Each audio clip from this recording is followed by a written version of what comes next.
কি আশ্চর্যের ব্যাপার, নবী তারাবি পড়ে নাই। নবীর ওফাতের 4 বছর পরে তারাবি নামাজ বানাইলো, রোজা বানাইলো ওমরে। আর 39 হিজরিতে এই তারাবির মধ্যে রোজার মাসে 27 রমজান লাইলাতুল কদর বানাইলো মুয়াবিয়া।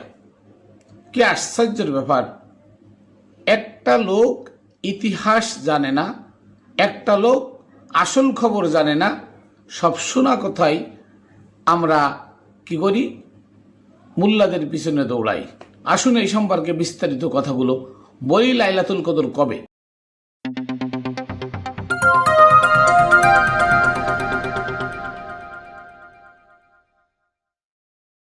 রহিম, আসসালাতু ওয়াসসালামু আলা সাইয়্যিদিল মুরসালিন ওয়া আলিহি ওয়া আসহাবিহি আজমাইন। প্রিয় তরিকার বন্ধুরা, দেশে বাহিরে যারা যেখানে আছেন সকলকে জানাই আমি Mainul Kabir Khatune Jannat TV YouTube channel, Facebook page ও রামবেলের পক্ষ থেকে শুভেচ্ছা অভিনন্দন। বন্ধুরা, আমি সর্বপ্রথম আমার ভক্তিপূর্ণ সালাম কদমবুসি প্রেরণ করি পাক পাঞ্জাতনের পাক রওজায় পাক কদমে খাজা গরিবে নেওয়াজ মঈনুদ্দিন চিশতি রহমতুল্লাহ আলাইয়ের পাক দরবারে, বড় পীর আব্দুল কাদের জিলানী রহমতুল্লাহ আলাইয়ের পাক দরবারে, বাবা শাহ আলী বগদাদী রহমতুল্লাহ আলাই সহ এই বাংলার যত অলিয়া উলিয়াগণ সাহিত্য আছেন ধরাধাম থেকে বিদায় নিয়ে, এবং যারা ধরাধামে আছেন সকলের পাক রওজায়, সকলের পাক কদমে, বিশেষ করে আমার দাদা হুজুর মুতালেব শাহ রহমতুল্লাহ আলাইয়ের পাক দরবারে, আমার গুরু মানিসান শাহ রহমতুল্লাহ আলাইয়ের পাক কদমে। প্রিয় বন্ধুরা, আপনারা জানেন সূরা কদর নাজিল হয়েছিল এই লাইলাতুল কদরের সাথে কোরআনের আরও 2টা সূরার 2টা আয়াতের সামঞ্জস্য। যে আয়াত 2টা বাদ দিয়ে শুধু একটা আয়াতের পালন করে এই রমজান মাস আসলে, মূলত তারাবির যে কাহিনীটা, এই তারাবি নামাজ আবিষ্কার করলো কি? করলো ওমরের 14 হিজরিতে। আমার নবীর ওফাতের পরে আবু বকর জোর করে ক্ষমতা নিয়ে খেলাফতের খলিফা হয়ে সে মসজিদও বানায় নাই, আজানের প্রচলন হয় নাই, নামাজের প্রচলন ছিল না। সে কি করেছে? সে নবীর রেখে যাওয়া মুহাম্মদ ইসলামকে ধ্বংস করে সে সেই খেলাফত নিয়ে বসে 3 বছর কাটাইল। এরপরে ওমর যখন নিল, ওমর নিয়ে সর্বপ্রথম আমার নবীর বিচারালয় যেটা ছিল খানকায় নববীকে মসজিদ বানাই। এরপর ওমর আজানের প্রচলন শুরু করে, এই আজান ওমরের বানানো। তারপরে প্রথম ওমর শুরু করে 3 ওয়াক্ত নামাজের তাগিদ দেয়, 3 ওয়াক্ত নামাজ মসজিদে এসে পড়তে হবে ইমামের পিছনে। তারপরে আরো 2 ওয়াক্ত বৃদ্ধি করে, মানুষ যাতে খারাপ কাজ না করতে পারে, ওমরের ধ্যান জ্ঞানে থাকে, এর লেগে। এখন এই তারাবি রোজাটাও ওমর শাহরুর রমজান, এই রমজান মাসে রোজা রাখতে হবে, এটা ওমরে বানাইছে। আমার নবী কোনো ইতিহাসে নাই। আমার নবী 5 ওয়াক্ত নামাজ পড়ছে, কোনো ইতিহাসে নাই। কোনো ইতিহাসে নাই আমার নবী রোজা রাখছে। হস্ত শেষ বেলায় করে গেল। হজ মানে কি? এখানে তো সূরা বাকারার 125 নম্বর আয়াত আছে, ভাই জালনাল বাইতা মাসাবাতাল লিন্নাস ওয়া আমনা। আল্লাহ তো ডাইরেক্ট বলছেন সকল মানুষের পুনর্মিলন কেন্দ্র বানানো হয়েছে কাবাঘরকে, সকল মানুষের, শুধু মুসলমানদের জন্য না, হিন্দু বৌদ্ধ মুসলমান খ্রিস্টান যারা আছে সকলের জন্য পুনর্মিলন কেন্দ্র বানানো হয়েছে কাবাঘরকে। তা নবী হজ করতে যাইতে পারে, যে দুটা মিলনের জন্য আল্লাহ যাইতে বলছে। তাহলে সেই উমরে বানাইলো তারাবি, আর লাইলাতুল কদরটারে নিয়ে তারাবির মধ্যে সেট করা দেওয়া হয়েছে যে রমজান মাসে তারাবি পড়ে লাইলাতুল কদর রমজান মাসে পাওয়া যাবে। ফাইলেন কোথায়? অথচ লাইলাতুল কদরের সাথে সামঞ্জস্য আরো 2টা আয়াত আছে, সূরা আযাবের 56 নম্বর আয়াত এবং সূরা মরিয়মের 33 নম্বর আয়াত। কিরাম? আল্লাহ বলতেছেন ইন্না আনজালনাহু ফি লাইলাতুল কদর, নিশ্চয়ই আমরা, আনসাল না মানে আমরা, নাজেল করেছি মানে বানিয়েছি, ফিহি এই দুনিয়ার মধ্যে, লাইলাতুল কদর একটা সম্মানিত রাত্রি, পবিত্র রাত্রি। তার মানে আল্লাহ একা নয়, আল্লাহর সঙ্গে আমার নবী আছেন, পাকপান জাতন আছেন। তাই বলছেন আল্লাহ, ইন্না নিশ্চয়ই আমরা, আনসাল না অবতীর্ণ করেছি, বানিয়ে দিয়েছি, হু এই দুনিয়ায়, লাইলাতুল কদর, লাইলাতুল মানে রাত্রি, কদর মানে সম্মানিত। তার মানে আমরা দুনিয়ায় সম্মানিত একটা রাত্রি বানিয়ে দিয়েছি। লাইলাতুল কদরি খয়রুম মিন আল ফিশার, এই লাইলাতুল কদর এটা খয়রুন মানে উত্তম, মিন আল ফিশার, মিন মানে থেকে, আলফুন মানে 1000, শাহরুন মানে মাস। তার মানে এই লাইলাতুল কদর 1000 মাসের থেকে উত্তম। তাহলে এই লাইলাতুল কদরটা কোত্থেকে আইলো, কে আবিষ্কার করলো? ইয়া আইয়ুহাল্লাযিনা আমানু সাল্লু আলাইহি ওয়া সাল্লিমু তাসলিমা, যে এই লাইলাতুল কদরে আমার আল্লাহ বলছেন আমি ফেরেশতাদেরকে নিয়ে আমার নবীর উপরে দুরূদ পড়ি। ইয়া আইয়ুহাল্লাযিনা আমানু, এ আমানুগণ তোমরাও আমার নবীর উপরে দুরূদ পড়ো। এখানে কিন্তু আমানুগণকে বলছে, এখানে নাজ বলে নাই, সাধারণ মানুষকে বলে নাই, কারণ আল্লাহ জানেন সাধারণ মানুষ তার নবীর গুণ কীর্তন করবে না। এখানে আমানুগণ বলছেন, আমানুগণ হচ্ছে তারা যারা আল্লাহর ভালোবাসায়, আল্লাহর হৃদায়ত পেয়ে, আল্লাহর পক্ষ থেকে হৃদায়ত পেয়ে একজন কামেল গুরুর কাছে গিয়ে আত্মসমর্পণ করে, ওই ব্যক্তি হলো আমানু। এই আমানুর ছাড়া আমার নবীর উপরে গুণ কীর্তন করবে না। তাই তো মোল্লারা আজকে কি বলে, নবীর গুণ কীর্তন করা বেদাত, নবীর মাজার জিয়ারত করা বেদাত, মক্কায় হজ করে মদিনায় যাওয়া বেদাত, শিরিক। কেন বলে? ওরা আমানু না তাই বলে। যদি ওরা আমানু হতো তাহলে আল্লাহ বলতেছেন যে হে আমানুগণ, আমি ফেরেশতা নিয়ে আমার নবীর উপরে দুরূদ পড়ি, তোমরাও দুরূদ পড়ো। তা আল্লাহ তো বলে নাই কোথাও আমি নামাজ পড়ি তোমরা নামাজ পড়ো, আমি রোজা রাখি ফেরেশতাদের নিয়ে তোমরা রোজা রাখো, আমি কুরবানি করি ফেরেশতাদের নিয়ে তোমরা কুরবানি করো, কোথাও বলছে? বলে নাই। অথচ এখানে বলছে যে ফেরেশতাদেরকে নিয়ে আমি আমার নবীর উপরে দুরূদ পড়ি, তোমরাও পড়ো। কোন দিন? ইন্না আনজালনাহু ফি লাইলাতুল কদর, যেদিন আমি যে রাত্রিটাকে আমি কি করেছি, সম্মানিত রাত্রি হিসেবে বানিয়েছি, ওই রাত্রি। সে রাত কবে? সূরা মরিয়মের 33 নম্বর আয়াত আসেন, ওয়াসসালামু আলাইয়া ইয়াউমা ওয়ালিদতু। কারণ কোরআন কার বাণী?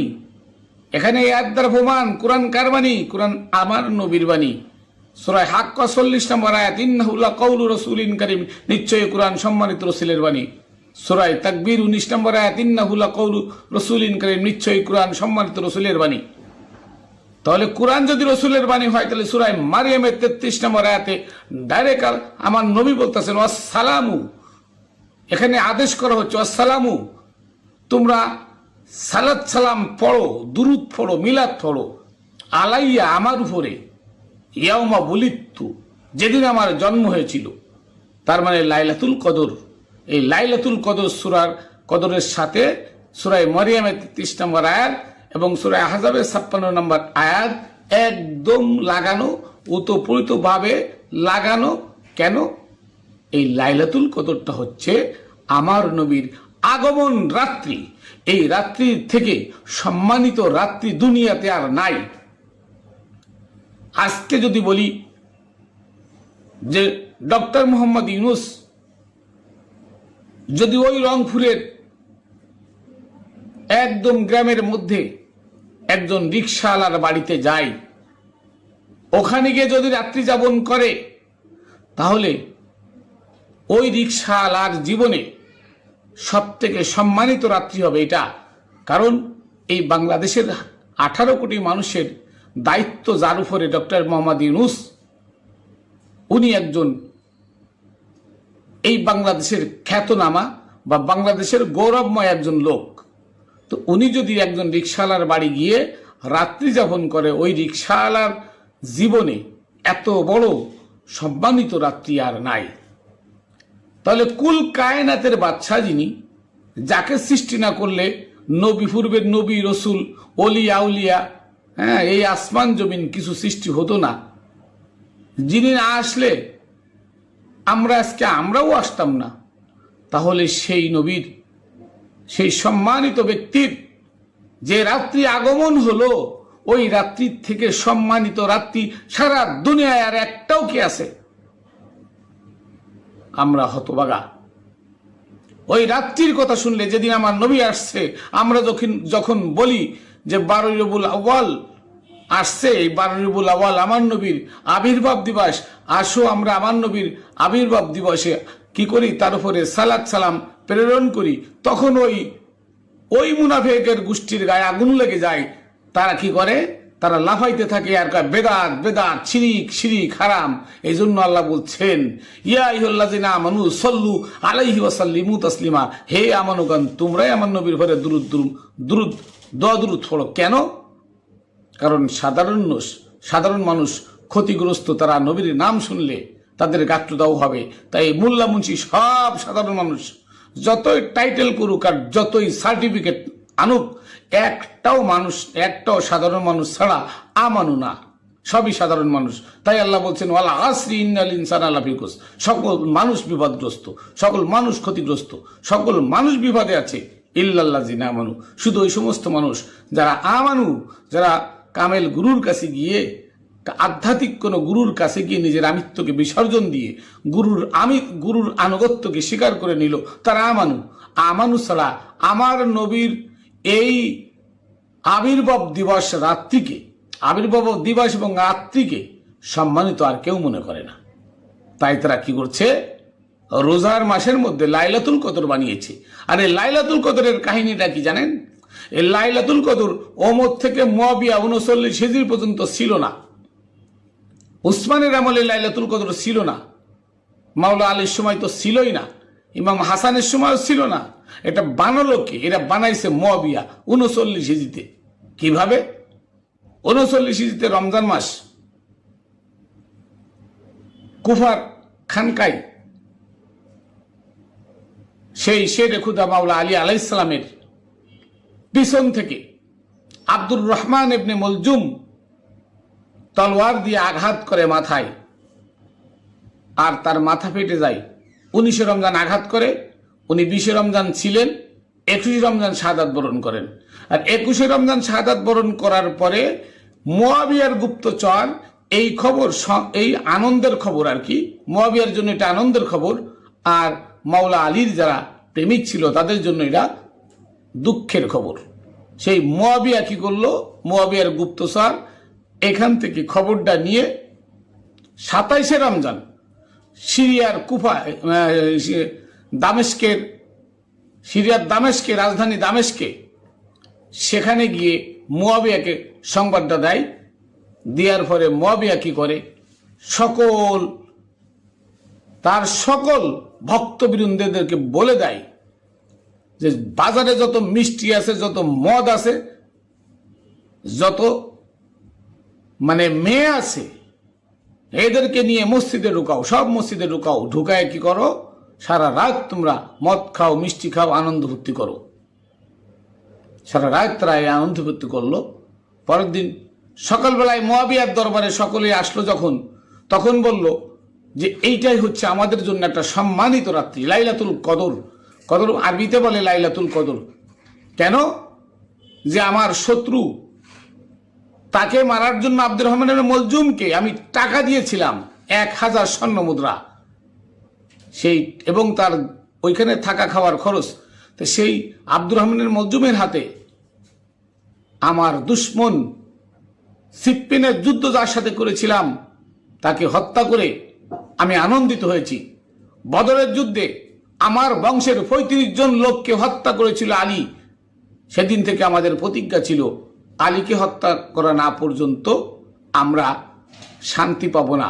তাই আলীকে হত্যা করা হয়েছে, আলীর সংবাদ আজকে 27 রমজান পৌঁছাইছে। প্রতি বছর 27 রমজান আমরা আনন্দ ভর্তি করব। তাই 27 রমজান হইল লাইলাতুল কদর, নাউজুবিল্লাহ।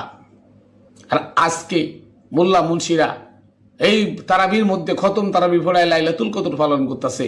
হায় রে আমার হতবাগার দল, যার জন্য, যে মাওলা আলীর জন্য আজকে আমরা ইসলাম পেয়েছি। কিভাবে পেয়েছি? মাওলা আলীর কাছে যারা বায়াত হয়েছিল তারা আধ্যাত্মবাদ, তারা কামেল পীর, কামেল অলি হয়েছিল।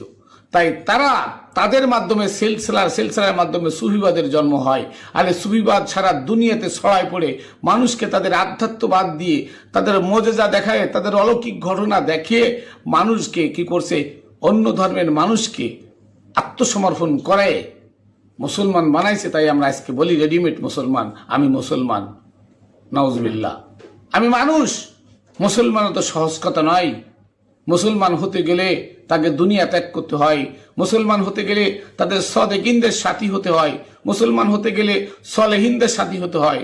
মুসলমান হতে গেলে তাদের মুমিনদের সাথে হতে হয়। অত সোজা না মুসলমান।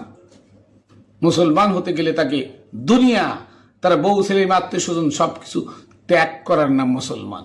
এত সোজা না। আর আজকে আমরা লাইলাতুল কদর খুঁজি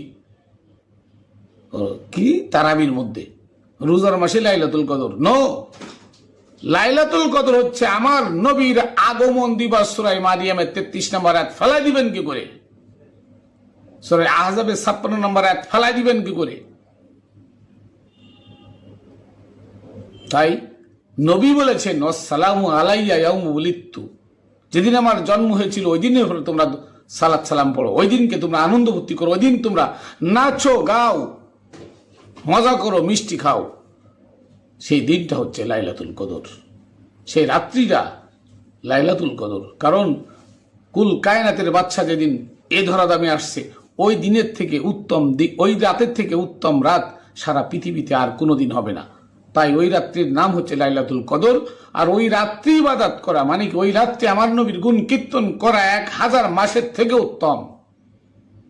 আর তুমি মোল্লা রমজান মাসের 27 রমজান মাওলা আলী শাহাদাত দিবসের খবর মুয়াবিয়ার কাছে পৌঁছাইলে মুয়াবিয়া সারা রাত আনন্দ ভর্তি করছে, নাচ গান করছে, মিষ্টি খাইছে, মদ খাইছে, মাগি নিয়ে লুচ্ছামি করছে। আর সেই রাত্রি বানাইছো তোমরা আজকে লাইলাতুল কদর। নাউজুবিল্লাহি মিন জালিক।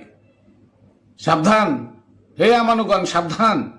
যারা অলির ভক্ত আছো তারা খবরদার এই রাত্রি পালন করবে না, তাহলে তুমি মাওলা আলীর সাথে গাদ্দারি করবে, মাওলা আলীরও বিপক্ষে তুমি চলে যাবে। আর মাওলা আলীর বিপক্ষে যে চলে যায়, আমার নবী বলেছে মাওলা আলীর সাথে যে শত্রুতা করে, আমি মুহাম্মদ তার সাথে শত্রুতা করি, আল্লাহ স্বয়ং তার সাথে শত্রুতা করে। সাবধান। যারা মাওলা আলীকে ভালোবাসেন তারা কখনো এই রোজার মাসের 21 রমজান থেকে 29 রমজান, ওরা বানাইছে এখন 21 রমজান থেকে 29 রমজান লাইলাতুল কদর। নাউজুবিল্লাহ, কখনো আল্লাহ কোরআনে তা বলে নাই। আর দেখেন হাদিস কত বড় জাল। আমার নবী তারাবি নামাজ পড়ে নাই, ওমর বানাইলো তারাবি, অথচ তারাবি নিয়ে 500 হাদিস আছে। আমার নবীর পরে নবীর ওফাতের 448 হিজরি থেকে শুরু হয়েছে, 448 মানে 437 বছর পরে শুরু হয়েছে মসজিদে আকসা থেকে শবে বরাত, অথচ শবে বরাত নিয়ে আছে মনে হয় 100 হাদিস। শবে বরাত চালু হয়েছে 448 বছর মানে 48 হিজরি থেকে, মানে নবীর ওফাতের 437 হিজরি থেকে 37 হিজরি পর থেকে 37 বছর পর থেকে শবে বরাত শুরু হয়েছে মসজিদে আকসা ইবনুল আবিল নামের এক ব্যক্তি থেকে, অথচ সেটার হাদিস হচ্ছে 1 থেকে 150 হাদিস সেটার পরে আছে। 39 হিজরিতে এই লাইলাতুল কদর বানাইলো মুয়াবিয়া, অথচ এই লাইলাতুল কদর নিয়েও অন্তত 1-150 হাদিস আছে। কোথায় যাবেন বলেন? বানাইলো কারা? এটা বানাইলো কারা? নবী তো লাইলাতুল কদরের কথা বলে নাই, তাহলে বানাইলো কারা? কোন ইতিহাসে আছে দেখেন তো লাইলাতুল কদর আছে? রোজা নবী রাখছে? কোথাও নাই। অথচ আজকে আমরা বানাইছি কি, রোজার মাসে লাইলাতুল কদর 21 রমজান থেকে 29 রমজান লাইলাতুল কদরের ফতোয়া দিল। যারাই ফতোয়া দিয়েছে, যারাই লাইলাতুল কদর আবিষ্কার করেছে, সেই আবু হানিফা, সেই মালিক, শাফি, হাম্বলি, তারাই বলেছে যে আমাদের ইমাম মাযহাব যদি আমরা মানতাম, আর যদি আমরা বায়াত না হয়ে আল্লাহর ওলির কাছে বায়াত না হয়ে মারা যাইতাম, তাহলে আমরা খোদার কসম আমরা কুফরিতে মারা যেতাম। আজকে তাদের বানানো লাইলাতুল কদর, লাইলাতুল বরাত, হ্যাঁ, এই যাহা কিছু আজকে তাদের বানানো, এইটা নিয়ে আজকে সমাজ চলছে। ইসলাম কয় এটা খাঁটি ইসলাম, নাউজুবিল্লাহ। এটার মধ্যে ইসলাম নাই, এটার মধ্যে ওহাবিবাদ, এটার মধ্যে ইবনে তাইমিয়ার মতবাদ, এটার মধ্যে সম্পূর্ণ এজিদি মতবাদ। আসুন এটা থেকে বেরিয়ে আসি। সত্য সুপথ আমরা কোরআন থেকে খুঁজি, যেহেতু কোরআন একটা গাইডলাইন। অথচ একটা মোল্লা মুন্সি কোরআন মানে না। যদি মানতো তাহলে কাবা ঘরকে বেষ্টন করে রেখে সেখানে অন্য ধর্মের মানুষ যেতে দিত না, অন্য ধর্মের মানুষ যাওয়া থেকে আটকাইতো না। তারা কি করছে? কাবা ঘরকে বেষ্টন করে রেখে অন্য ধর্মের মানুষ যাইতে দিনি। অথচ কোরআনে বলছে ওয়াই জালনাল বাইতা মাসাবাতাল লিন্নাস ও আমনা, যাবি কাবাকে সমগ্র দুনিয়ার মানুষের জন্য, ওখানে নাস আছে, মানুষের জন্য আমি মিলন কেন্দ্র এবং নিরাপদ স্থান বানিয়ে দিয়েছি। তাহলে সমগ্র দুনিয়ার মানুষ কাবা ঘরে যাবে। অথচ আজকে সৌদি আরবরা, এই মোল্লারা কি করছে? কাবা ঘরকে বেষ্টন করে রেখে আজান দিয়ে ফাস্ট সেখানে নামাজ পড়ে, সেখানে কোনো বিধর্মীর জায়গা নাই। বিধর্মী গেলে তাদেরকে ফাঁসি দিয়ে মেরে ফেলে। তাহলে তোমরা কোরআন মানো না। আজকে আমাদের কপালে দুঃখ কেন? আজকে এভাবে কোরআন মানে না, তাই আজকে মাজার ভাঙছে। যে আল্লাহর ওলিরা দেশে ইসলাম আনছে, সেই আল্লাহর ওলিদের মাজার ভেঙ্গে 200-300 কোরআন শরীফ পোড়ায় দিল, ভালো ভালো বইগুলো পোড়ায় দিল। অথচ এর একটা বইও কোরআনের বাহিরে নয়। প্রত্যেকটা বই কোরআন সম্মত এবং কোরআনের পথ, কোরআনের মত, কোরআনের দেখানো গাইডলাইন দিয়ে বইগুলো লেখা। আপনি পড়ে দেখেন বইগুলো। অথচ বইগুলো জ্বালাই দিল। আজকে তার কোনো প্রতিবাদ নাই। আর ভারতে একটা কোরআন শরীফ পড়লে সারা মোল্লাকে গায়ে জ্বালা উঠে যায়। কি কোরআন শরীফ পড়লো কেন? ভারত তুই জবাব দে, মোদি তুই জবাব দে। এখন মোল্লারা পড়াইলো কেন? মোল্লারা জবাব দে। এটাই হচ্ছে আমাদের ইসলাম। ধর্ম বেঁচে খাওয়ার জন্য মোল্লাদের যাহা কিছু করার দরকার তাই করবে। আজকে দেখলাম এক মোল্লা, হে কয় খাজা বুয়া, খাজা বুয়া, গরিবে নওয়াজ বুয়া, নাউজুবিল্লাহ। আরে খাজা মাটির মূর্তিকে কথা বলায় 96,000 হিন্দু একদিনে মুসলমান বানাইছে। তুই বেটা কয়টা হিন্দু মুসলমান বানাইছিস? বুয়া তুই না খাজা। এই ভারতবর্ষে 3 কোটি মানুষ ছিল, 1,15,00,000 মানুষ। খাজা মঈনুদ্দিন চিশতি কি করেছেন? বায়াত করাইছেন 1,15,00,000। তুই বেটা কয়টা করাইছিস? তুই খাজারে বুয়া গস। তোদের ধ্বংস অনিবার্য। শাহজালাল বাবা সিলহট, ওই যে সিলহট মানে পাথর, তুই সরে যা। আজও যায় দেখেন সে পাথর সেখানে দাঁড়ায় আছে। জায়নামাজ ফেলায় সুরমা নদী পার হয়ে গেছে। ওরে মোল্লা তুই কয়বার জায়নামাজ ফেলায় সুরমা নদী পার হয়েছিস? দেখা। তুই কার কথা কাস? কোথায় শেখ সাদি আর শালা তুই কোথায় ছাগলের লেদি? তোদের মতো বদমায়েশরা ধর্ম ব্যবসা করে, বলৎকারী করে, দর্শন করে এই সমাজটাকে ধ্বংস করছিস তোরা। ঘরে ঘরে দ্বন্দ্ব তোরা লাগাইছস। আল্লাহর ওলিরা যে ইসলাম আনছে, শান্তি আনছে, শান্তি আনছে। মানুষের নৈতিক চরিত্র ভালো ছিল, নৈতিক চরিত্রের অবক্ষয় তোরা ঘটাইছস। তোরা মানুষকে ধ্বংসের পথে ঠেলে দিছস। তোরা ভাইয়ে ভাইয়ে মারামারি করাস। ও তাবলিগ করে, ও জামাত ইসলাম করে, 2 ভাইতে মারামারি। ও কয় জামাত ভালো না, ও কয় তাবলিগ ভালো না। অথচ মূলত জামাতও যা করে তাবলিগও তো তাই করে। দুটাই নবী বিদ্বেষী, দুটাই ইসলামের বাইরে, মোহাম্মদ ইসলামের বাইরে, এরা ইসলামের ভিতরে নাই। এদের থেকে আমাদের ফিরে আসতে হবে। আরে লাইলাতুল কদর রোজার মাসে খুঁজবেন না, লাইলাতুল কদর 12 রবিউল আউয়াল রাতে খুঁজবেন। রবীন্দ্রনাথ ঠাকুর, যার মুর্শিদ লালন সাইজি, এই রবীন্দ্রনাথ ঠাকুর প্রত্যেক সোমবারে সারাদিন সারা রাত তার ঘর থেকে বেরোয় নাই। খবর নিয়ে দেখেন। কেন? আমার নবী সোমবার আসছে তাই। কি সাধন করেছে সে? সাধন কাকে বলে? সাধন নজরুল, তার গুরু ছিল একজন হিন্দু। নজরুল যে কথাগুলো বলে গেছে, যে আধ্যাত্মিক কথা বলেছে, আজও কেউ পারবেন? নজরুল বলে গেছে নামাজি তোর নামাজ হলো যে ভুল, মাসজিদে তুই রাখলি সেজদা, ছেড়ে ইমানের মূল, ইমানের মূল ছেড়ে তুই মসজিদে যে সেজদা রাখলি, সেজদা দিতে কইছে বলে তোর ফির সাহেবরা তুই মসজিদে সেজদা দিলি কেন? তাই জন্য বলছে মসজিদে তুই রাখলি সেজদা, ছেড়ে ইমানের মূল, নামাজি তুই নামাজ করলি, নামাজি তোর নামাজ হলো যে ভুল। এই কথাগুলো যদি মানুষ বুঝতো তাহলে আজকে মানুষের অধঃপতন এভাবে